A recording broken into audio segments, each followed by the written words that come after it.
Awesome. My name's Rebecca Hyde. I'm a principal data scientist with Atropos Health.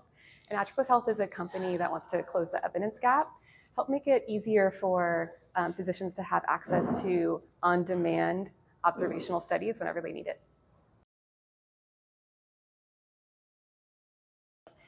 We perform all these observational studies, but at the end of them, we need a physician to summarize the results in context. That can take them 10 minutes per study, and we're doing hundreds of studies per month. So we have been developing Auto Summary, which is a LLM-based prompted tool to produce those summaries.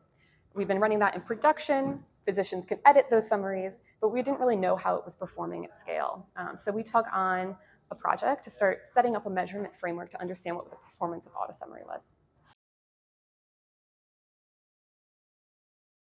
I would say one of the challenges with monitoring was kind of getting the initial inertia to monitoring in a startup environment. There's always more things to do and more things to create. And once people feel like something's good enough, they often don't want to dig back into to figure out the right metrics to monitor it. But once we got over that hump, it was a relatively smooth process to actually just like build an iterative and scrappy approach to figuring out the questions we wanted to answer and a few metrics that answered those questions. I think the next step that we're going to take from here is refining that monitoring to narrow down to the one or two metrics that really matter to us, figure out how to use LLM as a judge properly to get a very accurate read on what's going on, and getting buy-in from our company.